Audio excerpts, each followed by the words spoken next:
So let's go ahead and get back into our player controller, and we're going to start with adding a new method down below process inputs here. We're going to click next to this bracket, hit enter a couple times, don't hit quotation marks.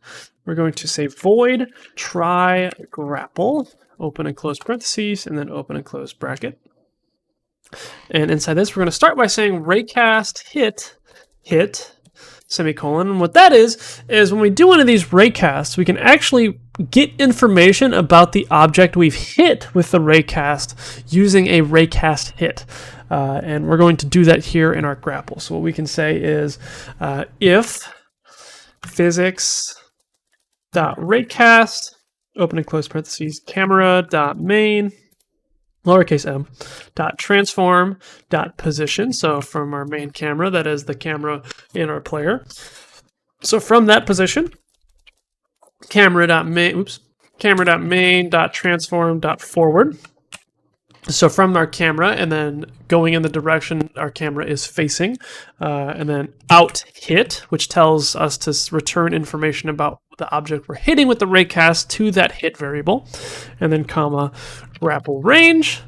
That is, we only want to go as far as that range value allows us, and then comma lm. Oops. And we're going to use the same layer mask that we use for jumping, because anything that we would be able to jump on, we also want to be able to hit with the grapple. And then we're step outside of both of those parentheses, add our open and close brackets, and then we're going to add some code here saying grappling equals true, and then say grapple point equals hit dot point, and then we say lr dot set position is 0, lr dot transform dot position. So we're setting the first position of our line renderer. So we're going to draw a line for our grapple, and we set the one point in the position needs to be where the grapple starts. The next point needs to be where it ends. So we'll say set position 1, and we're going to set that equal to where our hit dot point is. So that means we're going to draw a line from the grapple folder all the way to where we hit with our raycast. And then we're going to say lr.enabled equals true. And then rope dist equals vector3.distance. Open close parentheses, hit dot point, camera dot main dot transform dot position. So that's how far our rope is able to swing there. And then we're going to say can grapple equals false, because we only want to be able to grapple once per jump. So you need to be able to, you have to touch the ground before you can use the grapple again. Now let's move up into our process input method up here. And underneath where we do our try jump, we're going to say if can grapple, and, so two and signs, and not grappling. So if we put an exclamation point in front of a Boolean value, then it returns the opposite of whatever this is. So if grappling is set to false, but we have this exclamation point here, then this whole statement turns to true. And an if statement will only run if what's inside of the parentheses are Boolean values that are set to true. So we don't want to be grappling when we try grapple, so we put the exclamation point so that if grappling is set to false, then it tells our if statement that it can run. So then after grappling, we add a couple more and signs. We're going to say input dot get mouse button down 0. So that's our left mouse button. So if we click left mouse button in our brackets, we want to try grapple. Oops. And then add our parentheses at the end. And then after that, we're going to say else if, and then open and close parentheses. So if that stuff isn't true, like if one of these things is not true, then we want to check this conditional. And we're going to say if grappling. So if we are grappling and we release our mouse button, so input.get mouse button up, that is, we let go of the mouse button. We want to step outside of that and say grappling is now equal to false. And lr.enabled also is equal to false. We want to disable that line renderer.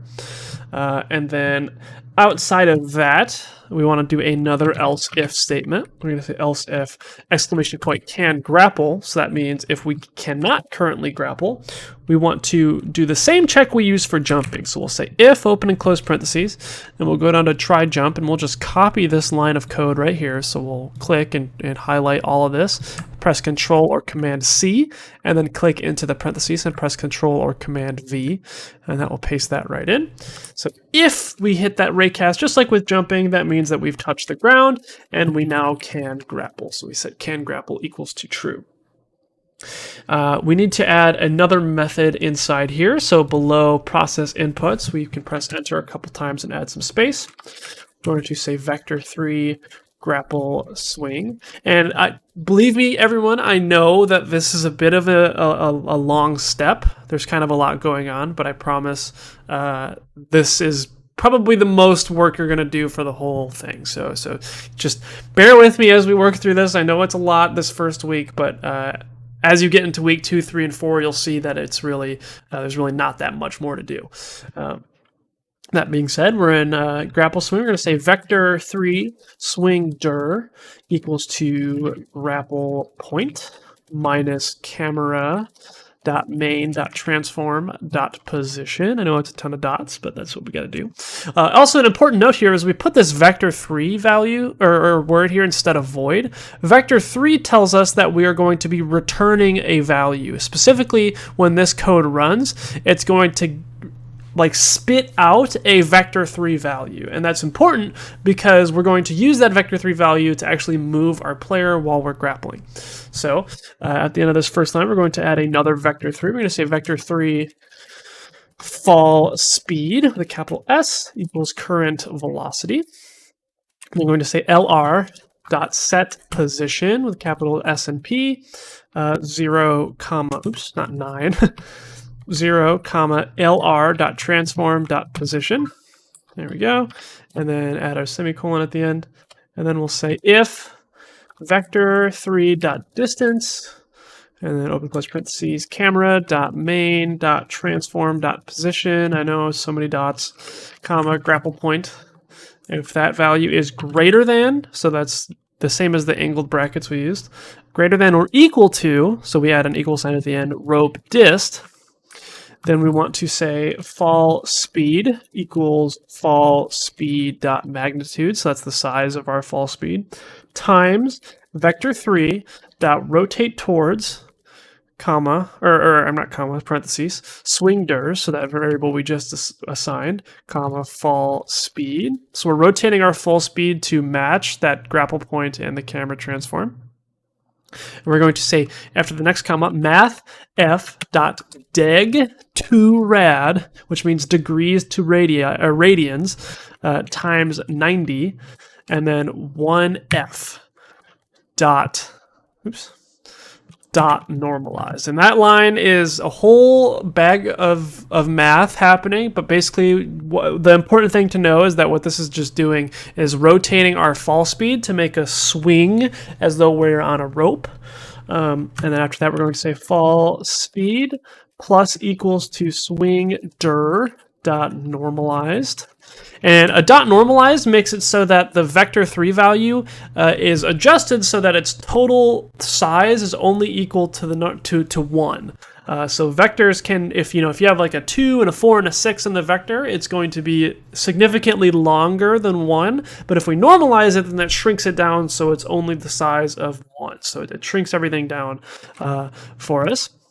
So we're going to say dot normalized times grapple pull speed. Then we can step outside of this if statement and say if rope dist greater than grapple min dist. So if our rope dist is greater than that minimum distance, we can say if rope dist minus grapple pull speed is greater than grapple min dist. So if we're pulling ourselves along that grapple pull, or we're pulling ourselves towards where we're grappling to with that grapple pull speed. So if getting any closer is going to bring us inside or is not going to bring us inside that minimum distance. We then say rope dist minus equals grapple pull speed. But if it is going to pull us inside of that, we say else rope dist equals grapple min dist. So if we are so close to where we're grappling that we can't grapple anymore, then we don't. And then at the very end, outside of this if statement here, we say return return fall speed, and then our semicolon. And that will make that red line on grapple swing go away. And now we've got the speed that we need to actually perform the swinging that is the grapple. So we need to go back up into fixed update and add one more little bit of code where here it says if grappling, and then our brackets, we say current velocity equals grapple swing. So that's where that fall speed variable comes in handy. We're going to actually set current velocity equals to that fall speed. If we are not currently grappling, then else we just copy this current velocity stuff in to there. So we highlight that by using our mouse and dragging over it. And then we press Control or Command X to cut it. That is to basically delete it, but also copy it, and then click inside of our brackets for else and hit Control or Command V. So that's called a cut and paste. And so we cut and paste that inside of our else statement there. And now, if we're not grappling, we'll walk, but if we are grappling, then we'll grapple. And we'll find that if we hit Control S and go back over to our project, it's going to take a second to load up for us. But once it does, and we hit play, and I'm running around, and I click, and I left click on a wall, you'll see that grapple appears. Looks like the range is a little low, so I want to fix that. And it also looks like our line renderer is pretty massive, so I want to fix that too. So we can fix a couple of things here. Let's first click on the grapple holder, go down to, where is it? I know it's somewhere. Oh, right here, width, this huge, big thing with the red line. You can actually see there's a number that says 1.0. We can change that to 0.1 because we want a thin line for our grapple. And then let's click, once we do that, let's click on player, go to where it says grapple range, and I'm gonna, I think, double mine. I'll do 25, I think. So we'll add 10 to that. And now if I hit play, we should see that if I click on up there, then I can swing around. But again, I do have to touch the ground before I can grapple again. So like if I'm swinging and I'm clicking, it's not going to work. But if I touch the ground and then swing, oh, it does look like I was able to get 2 off there. That's kind of funny. But yeah, why are we able to get 2 grapples off, actually? That's a little weird. Oh, I think I know why that might be. I think that could be because we are on the player layer, or the default layer ourselves. So the raycast could actually be touching our player, which would be less than ideal. So what we can do is select player and go to the layer option, click add layer, and user layer 8, change that to player. And then click on player again. Go to default and select player. We'll hit no this object only for now. And now let's try that out and see if that works. So we swing once. Yep, that looks like that did it.